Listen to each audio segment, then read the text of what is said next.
Buenos días, mi nombre es Steven Alfonso, soy estudiante del Departamento de Física de doctorado. El día de hoy voy a sustentar la propuesta del examen de candidatura que se titula Open Cluster Dynamics, bajo la supervisión del profesor Alejandro García, que es mi tesis advisor.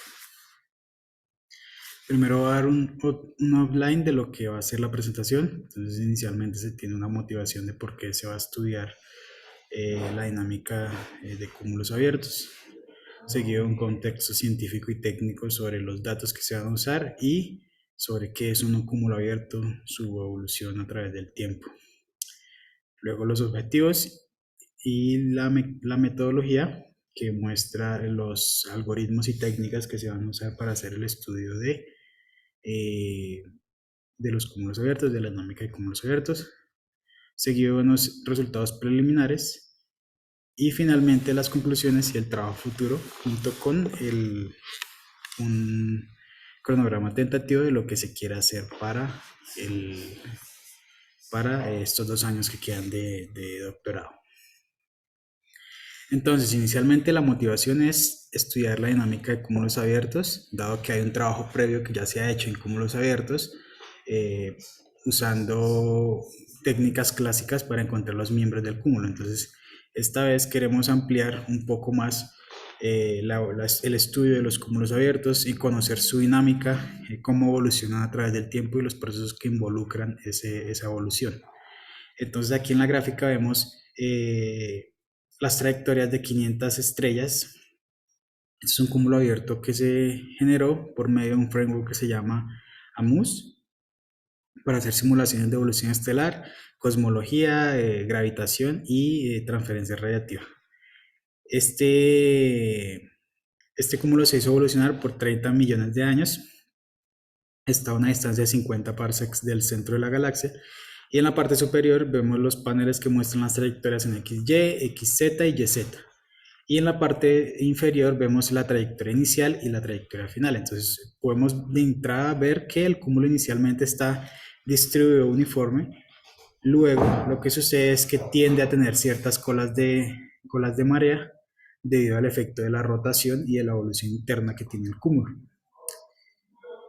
Bien, luego el contexto científico. Entonces inicialmente empezamos con los datos. Vamos a realizar la investigación con datos del catálogo Data Registry, que está próximo a publicarse ahorita el 13 de junio de este año. Se va a publicar, el cual contiene más información astrométrica y lo importante son las velocidades radiales. Este nuevo catálogo va a tener 37 millones de velocidades radiales, es decir, 37 millones de velocidades radiales para fuentes que están en la Vía Láctea, como estrellas o otros tipos de objetos. Por ahora hemos trabajado con el Early Data Registry, que es el catálogo que está publicado ahorita, que tiene 1.811 millones de información de fuentes, el cual incluye coordenadas ecuatoriales, movimientos propios, paralajes, ya mencionadas las velocidades reales y fotometría en banda G, BP y RP. Aquí vemos en la imagen el gráfico que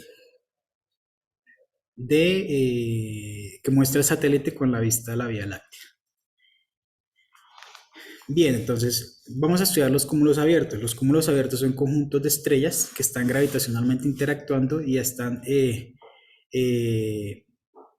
acotadas entre sí y resisten estas estrellas, este conjunto de estrellas resiste la desintegración como tal del cúmulo por al menos 100 megaaños, 100 millones de años. Esa es la definición como cinemática que se tiene de cúmulos abiertos. Son encontrados en galaxias irregulares y elípticas. Aquí en la imagen vemos dos tipos de cúmulos de estrellas. Entonces los primeros que son globulares y los segundos que son los cúmulos abiertos, que son los que vamos a estudiar en este proyecto. La diferencia básicamente entre ellos está en el número de estrellas. Los cúmulos globulares tienen 100 miles de estrellas, mientras los cúmulos abiertos tienen del orden de cientos a miles de estrellas. Otra diferencia está en la población de estrellas. Los cúmulos abiertos son jóvenes, tienen estrellas de secuencia principal, los cuales indica que tienen metalicidades que indican que son ricos en metales, mientras que los cúmulos globulares contienen estrellas muy viejas que ya están sobre la rama de gigantes en su mayoría y lo cual indica que son pobres en metales, básicamente. Entonces, ¿dónde nacen los cúmulos abiertos? Los cúmulos abiertos nacen del colapso de una nube molecular. El colapso de una nube molecular se da por diferentes procesos. Uno de ellos es porque la presión de radiación que contiene el gas como tal no resiste la gravedad del conjunto de todo el material de la nube, entonces da lugar a lo que se llama el colapso de la nube molecular. Aquí vemos una imagen que muestra la simulación de una nube molecular de radio de 50 parsecs y vemos cómo evoluciona a través del tiempo. Hay dos vistas, una superior y una lateral. Entonces, cuando colapsa la nube molecular, lo que sucede es que se empiezan a formar protoestrellas y estas protoestrellas dan lugar a la formación de estrellas y esas estrellas dan lugar a la formación de cúmulos abiertos. Es decir, los cúmulos abiertos nacen debido al colapso de una nube molecular. Eso es importante tenerlo en cuenta. Ahora, si el cúmulo abierto está involucrado, está inmerso todavía en su nube molecular, lo que indica es que el cúmulo abierto es un cúmulo abierto muy joven y pues todavía puede presentar procesos de formación de estrella, formación estelar. Ahora, una vez remueve todo el gas que se transformó en estrellas, lo inicial para comprender cómo va a evolucionar el cúmulo abierto es la función inicial de masa del cúmulo como tal. Entonces, es decir, la distribución de masa de las estrellas que voy a tener para ver cómo va a evolucionar el cúmulo a través del tiempo. Hay tres procesos principales que muestran cómo va evolucionando un cúmulo abierto y es fuertemente afectada por estos tres procesos. El primero es lo que se conoce como tubo de relaxation, que es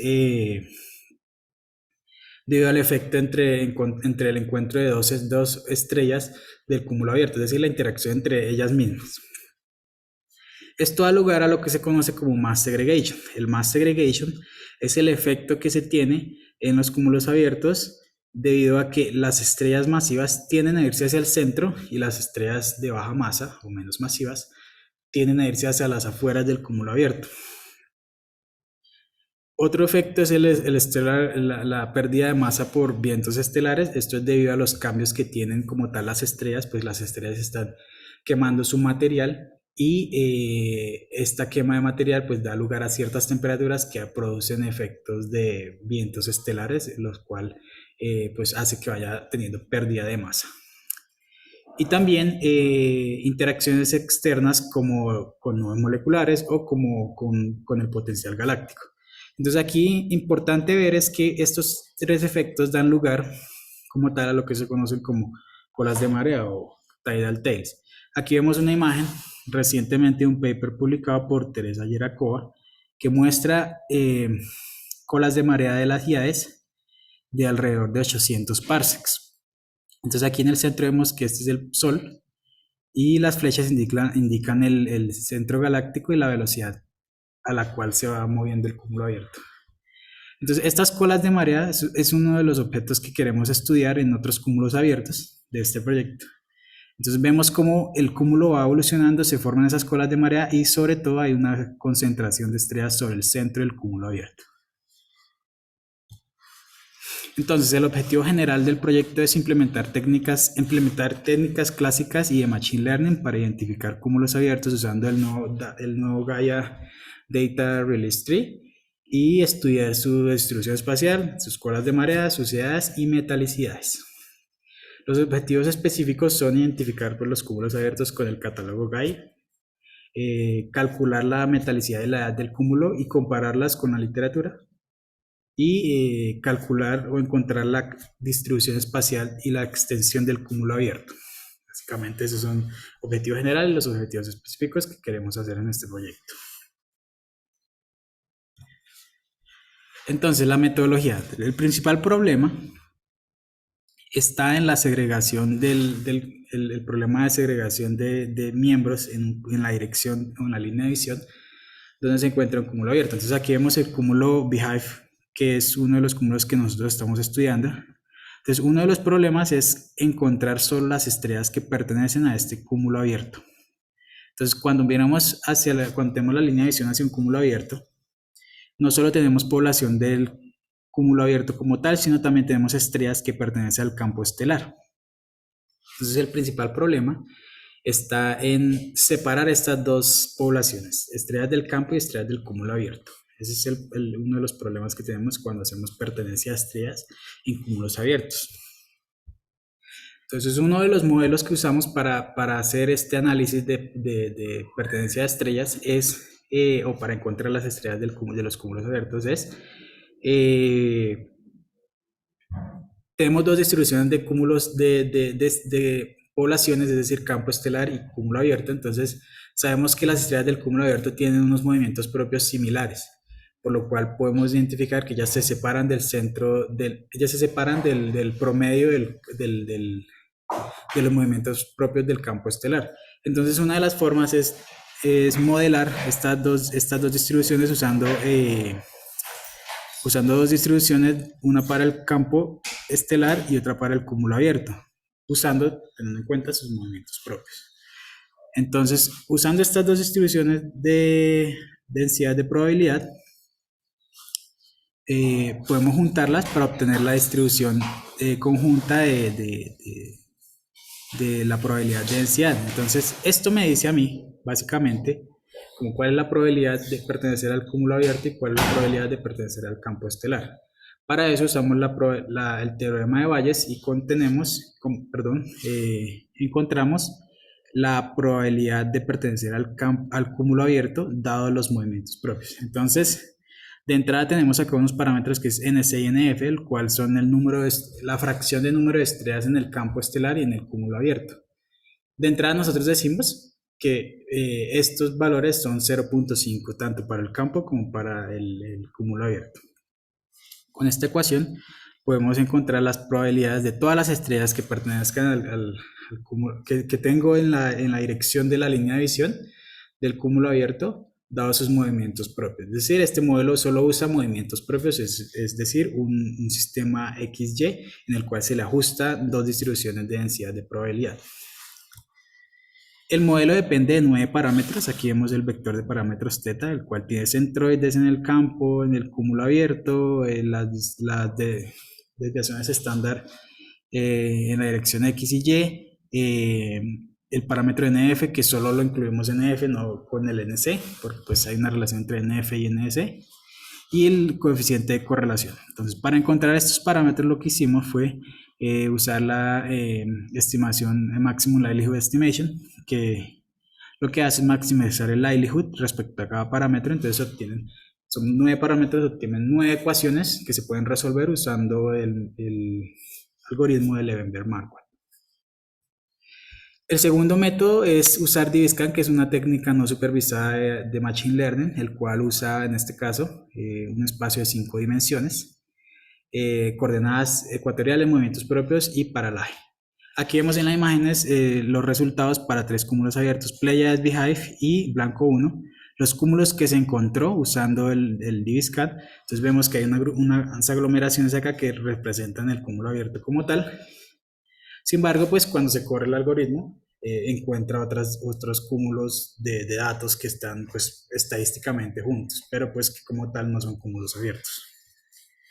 El método es muy sencillo, funciona simplemente definiendo lo que son 3 puntos, la definición de 3 puntos a través de todo el dataset que se tenga. Entonces un core point, básicamente, pues primero defino un epsilon, el modelo depende de 2 parámetros, el epsilon y el mínimo de puntos sobre esa hiperesfera. El epsilon es el radio de esa hiperesfera en ese espacio de dimensiones y el mínimo de puntos son los mínimos de puntos que deben caer, incluyendo el punto en sí, sobre esa esfera. Entonces, un ejemplo acá es con esta gráfica que vemos acá, donde el mínimo de puntos es 4, entonces tenemos un radio, un epsilon dado. Entonces la idea es que por cada punto yo tenga al menos 4 puntos inmersos acá. Por ejemplo, acá vemos para el punto A tengo 1, 2, 3 y el punto A en sí configura 4 puntos. Entonces ese pertenecería a un cúmulo de datos como tal. Esto los clasifica como el core point.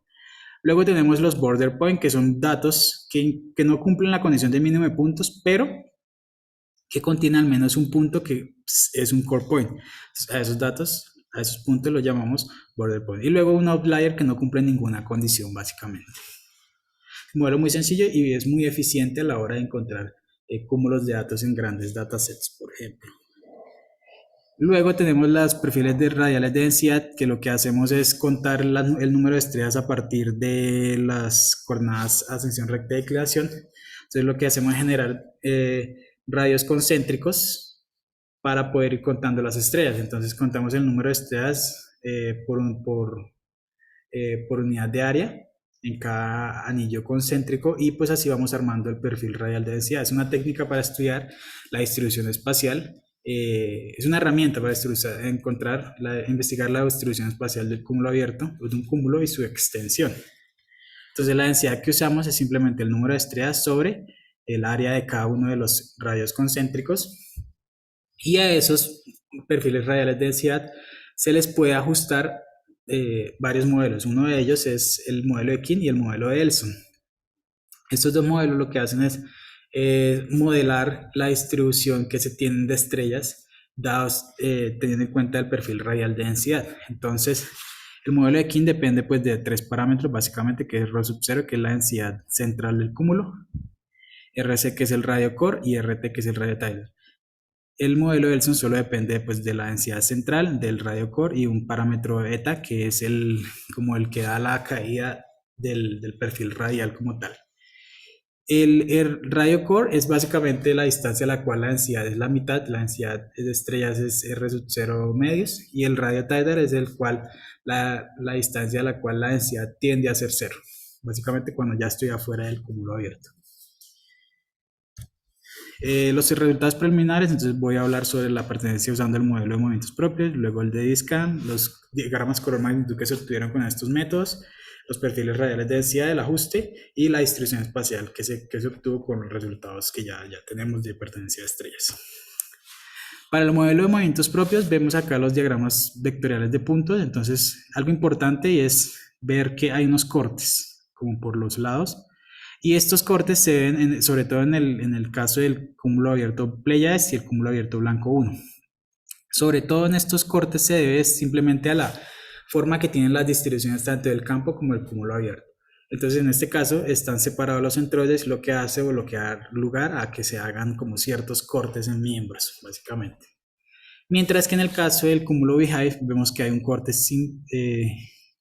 uniforme, lo cual indica que los centroides están muy juntos y pues hay solo un pico de distribución dando lugar a un corte uniforme. Es decir, lo único que estoy haciendo es rechazando todas las estrellas que están a los alrededores.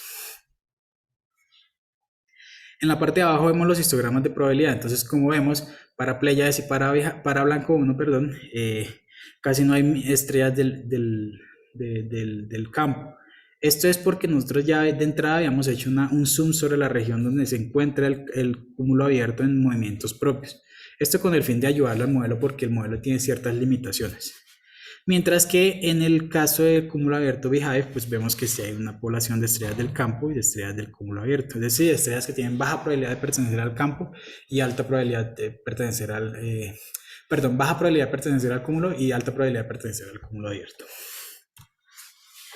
Para el caso de DISCAN, entonces debemos encontrar el mínimo de puntos y el epsilon. Entonces, lo que hicimos para encontrar el epsilon es encontrar el K-nearest neighbors distance, la distancia del K-nearest neighbor, y hacer el histograma. Entonces aquí vemos el histograma de los miembros de la región, por ejemplo, de Blanco 1. Este es un método que ya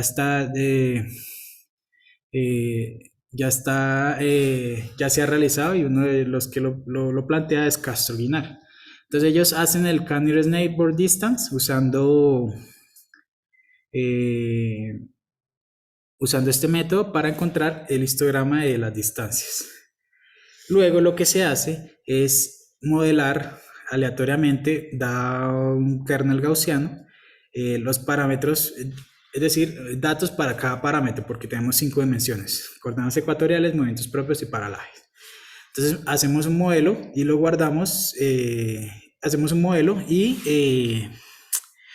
también le calculamos las distancias, los K-nearest neighbor distance, para estos datos que estamos generando. Entonces, Con los datos reales lo que hacemos es guardar el máximo de la frecuencia como epsilon k sub nn, que sería un valor por acá. Y como estamos generando datos aleatorios, entonces por cada generada de datos guardamos también el máximo de la frecuencia que se correspondería por acá.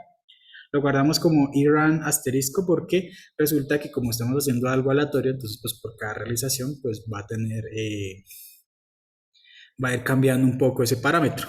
Entonces hicimos, para minimizar este efecto, lo que hicimos es guardar el promedio de 30 repeticiones. Entonces cuando hacemos ese promedio, ya tenemos el run, básicamente. Entonces el epsilon que escogemos simplemente es el promedio entre EKNN, que son los datos reales, más el promedio del promedio de los que ya se generaron con el kernel gaussiano. Con eso tenemos el epsilon definido para el diviscan. Ahora, según Gastroguinar, ellos mencionan que efectivamente hay cierta región donde se hace como un pequeño bulto en los datos de las distancias, que ellos mencionan es debido al cúmulo abierto, un cúmulo abierto en particular. Sin embargo, ellos guardaban era el mínimo, no el máximo de la frecuencia, sino el mínimo en cada una de las realizaciones y de los datos reales.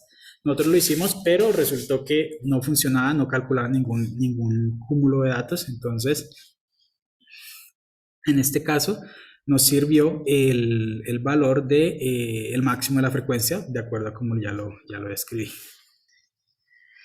Los resultados de pertenencia de estrellas usando DISCAM, pues aquí vemos los diagramas vectoriales de puntos, vemos que no hay cortes como en el caso del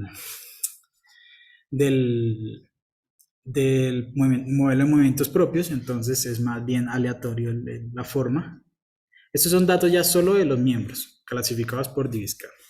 Y aquí en la tabla vemos el número de miembros usando el modelo de pertenencia de estrellas con el modelo de movimientos propios, que es bastante alto en comparación con el modelo de Diviscan. Y un crossmark entre estos dos métodos, es decir, que hay 219 estrellas que fueron para las playas que fueron detectadas con el modelo de movimientos propios y de Diviscan, 200 para Beehive y 208 para Blanco 1. Es importante mencionar que con Gaia ya se tienen más datos, por lo tanto aquí tenemos por ejemplo la comparación de los números de miembros de estrellas usando el catálogo Hipparcos que fue publicado por allá en los 90 en comparación con lo que se tiene con Gaia. Los diagramas color magnitud que muestran entonces son muy similares, tanto en el modelo, los encontrados por el modelo de movimientos propios como por DiviScan. Sin embargo, hay ciertas particularidades. Lo primero es que el modelo de movimientos propios da una secuencia principal un poco más contaminada, sobre todo en la región inferior derecha de la secuencia principal. Entonces, vemos que, por ejemplo, esto es para las Pléyades, vemos que aquí está más definida la secuencia principal usando DiviScan. Lo mismo para Beehive y lo mismo para Blanco 1. Algo importante y es que para Beehive en ambos métodos se encontró estrellas enanas blancas, lo cual ya está reportado con la literatura, entonces estamos encontrando eso, digamos que eso nos indica que estamos encontrando buenos miembros de los datos, buenos miembros de estrellas en los cúmulos abiertos de acuerdo a lo que ya se ha citado. Ya tenemos estrellas enanas blancas que están ahí inmersas dentro del cúmulo abierto, que se pueden dar, es extraño encontrarlas, pero pues se puede dar debido a binariedad, es decir, estrellas que están muy cercanas interactuando, que comparten masa, y pues el resultado es una estrella muy grande y una estrella muy masiva y una estrella un poco masiva, lo cual da resultado a una estrella enana en un cúmulo abierto. Aquí vemos el ajuste del perfil radial de densidad y vemos en la tabla los valores de radio core y radio tidal encontrados y comparados con la literatura usando el modelo de King. Es importante mencionar que nosotros ajustamos el modelo de Elson, pero el de Elson no se ajustó correctamente, o sea, da valores totalmente que no concuerdan con la cuestión física que tenemos de los cúmulos abiertos. Entonces, pues usamos el modelo de King y este sí funcionó bien. Sin embargo, hay que tener cuidado en cómo se están escribiendo o cómo se están definiendo los parámetros iniciales para hacer el ajuste de este modelo. Nosotros simplemente usamos parámetros iniciales ya reportados de otros papers, los metimos y vimos a ver qué daba. Pero pues hay que estudiar un poco más a fondo sobre cuáles son los parámetros adecuados para hacer el ajuste del perfil radial de densidad y cuáles son el número de particiones de los radios concéntricos. Porque aquí para cada uno hicimos de a 15, pero pues el ajuste va a depender del número de particiones que se tenga. Vemos que el radio core efectivamente es más pequeño que el radio tidal en todos los casos, pero no es muy similar a lo que ya se ha reportado por la literatura. Sin embargo, pues hay que ahondar un poco más en este tema y ver por qué puede suceder esto. Aquí vemos la distribución espacial en coordenadas galactocéntricas. Entonces, lo que hicimos fue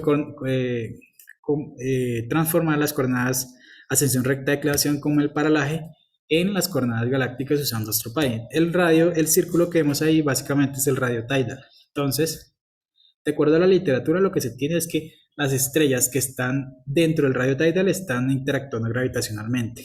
Sin embargo, las que están afuera del radio tidal ya no pertenecen como tal al cúmulo abierto, debido a que no están interactuando gravitacionalmente con el cúmulo abierto. Sin embargo, vemos que, por ejemplo, en el caso de Beehive se ven ciertas colas de marea debido al efecto de evolución estelar. Pues esto ya digamos que ya se ha reportado, ya se tienen reportes de que sí hay colas de marea en ciertos cúmulos abiertos, y uno de estos es Beehive.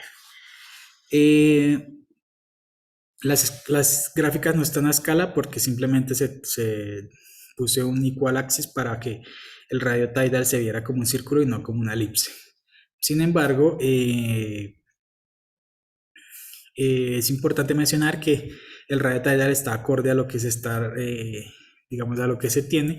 Eso es un valor que está inmerso en el cúmulo y pues que nos da un sentido de hasta qué punto interactúan las estrellas del cúmulo abierto como tal. A manera de conclusión, entonces tenemos que encontramos los miembros usando pues también el modelo de movimientos propios y el de Diviscan, usando los dos modelos. Y en ambos casos obtuvimos buenos resultados. Sin embargo, el modelo de movimientos propios tiene sus limitaciones que necesitan ser estudiadas. Una de las limitaciones es debido al número de estrellas que hay en el campo estelar en el cúmulo abierto. Es decir, si el NF es demasiado grande en comparación con el NC, entonces pues lo que va a resultar es que el modelo no va a hacer una buena clasificación y pues va a dar totalmente probabilidades que no tienen nada que ver con la realidad de lo que se está representando en esa situación. Nosotros lo que hicimos fue simplemente buscar cúmulos abiertos que están alejados, tienen movimientos propios grandes, que están alejados del campo estelar en el diagrama de movimientos propios, y pues esa zona la recortamos y ahí corrimos el modelo. Que no es el caso de Discan. Discan simplemente se le mete todo y ahí no hay problema, no está el problema de tener ciertos problemas por cómo se están clasificando los miembros del cúmulo abierto. Los diagramas magnitud color muestran una secuencia definida para ambos modelos. Sin embargo, en el caso de Discan, pues la secuencia no está tan contaminada como en el caso del modelo de movimientos propios. Además, es importante mencionar que se encontraron estrellas enanas blancas, como ya se reportaba en la literatura, para el cúmulo abierto Beehive. Luego se ajustaron los perfiles radiales de densidad usando el modelo de King y Elson. Sin embargo, el de Elson no funcionó correctamente y se usó el de King. Y se encontraron pues los valores de radio tidal y radio core para todos los cúmulos abiertos. Se encontró la distribución espacial para los miembros, para tener en cuenta cómo se está manejando cómo está, para poder graficar el radio tidal y ver en qué punto las estrellas están interactuando gravitacionalmente entre sí, usando los miembros de Diviscan. Tanto para el perfil radial de densidad como para la distribución espacial usamos Diviscan. Para trabajo futuro, entonces hay que estudiar un poco más a fondo las limitaciones del modelo de movimientos propios. Hay que estudiar eso un poco y ver en qué momento se puede usar y en qué momento no se puede usar. Y pues implementar Diviscan agregando las velocidades radiales, es decir, pasamos de un espacio de 5 dimensiones a 6 dimensiones para agregar la distribución, las velocidades radiales y encontrar los miembros usando este espacio de 6 dimensiones para otros cúmulos abiertos cercanos de la Vía Láctea. Se ajustarán las isócronas de Parsec con el fin de encontrar metalicidad y edad para los cúmulos abiertos. Esto es algo que estoy aprendiendo y es usar un framework para hacer simulaciones. Entonces la idea es hacer simulaciones de n cuerpos con el fin de observar la desintegración y la evolución estelar del cúmulo abierto. Y finalmente pues escribir un artículo científico con los resultados de las simulaciones y la escritura del documento final de tesis. El cronograma tentativo está, entonces nos quedan 2 años, básicamente 4 semestres, entonces en el siguiente semestre lo que se va a hacer es identificar los cúmulos abiertos usando el Gaia, el nuevo catálogo, completar un artículo que ya se está escribiendo y avanzar con la escritura del documento final. Luego, en el semestre primero del siguiente año, la idea es calcular la metalicidad de los cúmulos y compararlas con la literatura, correr las simulaciones de N cuerpos con los resultados de la pertenencia a estrellas y encontrar la distribución espacial y la extensión de los cúmulos abiertos. Para el segundo semestre del siguiente año, la idea es hacer la pasantía y durante ese proceso pues es ir avanzando con la escritura de otro artículo científico, básicamente, y pues con el avance de la escritura del documento. Y el último semestre, que es el primer semestre del 2024, pues escribir el documento final de tesis y hacer la respectiva sustentación. Finalmente, estas son unas referencias y muchas gracias.